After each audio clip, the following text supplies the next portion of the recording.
Hey guys, and welcome back to Boredom. In today's video, I'm going to be showing you some of my favorite mods that I've done to shortboard for relatively cheap. They are all going to be performed on a Tato dual motor board from BuildKit boards, and while some of today's mods are specific to this board, others can be easily translated to your own board. Some of these are more personal preference and not necessarily needed, but I feel like they all make a positive impact on the riding experience. Some of the modifications in today's video include a front foot hook, shock pads, weatherproofing, wire wrap, as well as wire guides. These should all make changes to the board that benefit the overall ride and usability, and like anything, these are all to be done at your own risk. Although none of these modifications are all too complicated, I'm not responsible for any damages to any person or property as a result. The foot hook is probably going to change the ride of the board the most out of any of the mods that I've done. It is a simple little curved wall that your front foot rests against while riding. I designed this one myself in Fusion 360 and then later 3D printed it. And the entire goal is to make the board feel more attached to your feet without proper bindings, but trust me, it almost feels like bindings. Going over some nasty cracks on the sidewalk has always made me afraid of the board separating from my feet, but with this addition, my fear has subsided. To install this, you'll need to simply remove the front two screws from the front of the board, add the foot hook, and then place the screws back onto the board. It's easy as that.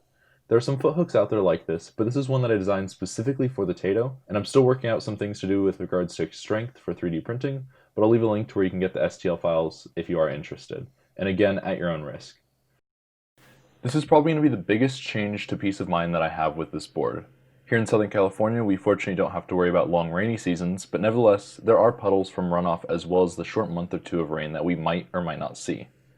The original weatherproofing on the Tato was fairly disappointing, with the large hole on the rear where the motor leads go out, as well as the large gap on the front of the enclosure that I can easily slide a piece of paper into. It's apparent that this board is not weatherproof, so let's fix that. First, open up the enclosure, disconnecting the motor wires, and begin removing the old foam from the enclosure, if it hasn't already started to fall off already. I decided to clean up the deck while I was in there to make the next step even easier. Then, place the enclosure back onto the deck and trace with a pencil where it sits, and once again removing the enclosure, and begin to take your weather stripping and follow the line that you just traced, sticking it onto the deck. Take your time with this step because it's not easy to remove the foam from the deck once you've stuck it down. I also stuck a small strip on the enclosure where the motor wires exit the board to make this a bit better of a seal. Once you've added the foam to the deck, punching holes through it with a small screwdriver will make it easier to place the screws through it later. Then simply place the screws into the holes and mount the enclosure onto the deck. Make sure not to tighten it down too much and crack the enclosure with the added thickness of the foam. I am not responsible if you damage your enclosure or board doing this yourself. Take your time and do it right. This next mod is preventative maintenance that can be done to basically any wire in your life that is in an environment where something poses a threat to its integrity. In this case, it's wires that are on the underside of a skateboard. You do cover a lot of ground, and in that ground that you cover, you pick up a lot of things like sand and other debris. That debris could possibly lead to a wire contacting one of the motors if the perfect storm is a brew. To counter this, remove the rear truck, clean the cables to remove the dirt, and slide it over a wire wrap like this. To clean up the two ends, simply wrap in some tape. The tape I used is a fabric tape that is commonly used for automotive wiring harnesses, but electrical tape should work just fine. And the entire goal here is to reduce the possibility of wearing out these wires. For the second part of wire protection, I added two small cable guides. These are ones that I also 3D printed like the foot hook, and to install these you're going to remove the front nuts of the rear trucks, then put the cable guides on the bowl. Make sure that the cables are underneath these guides and place the nuts back on, tightening like normal. The entire goal is to hold the wires off of the motors, so along with the wire wrap, these wires should be less likely to fail over time. Obviously, if you do these mods at the same time, you can just take apart most of the board and then reassemble it at the end and install the mods at that time.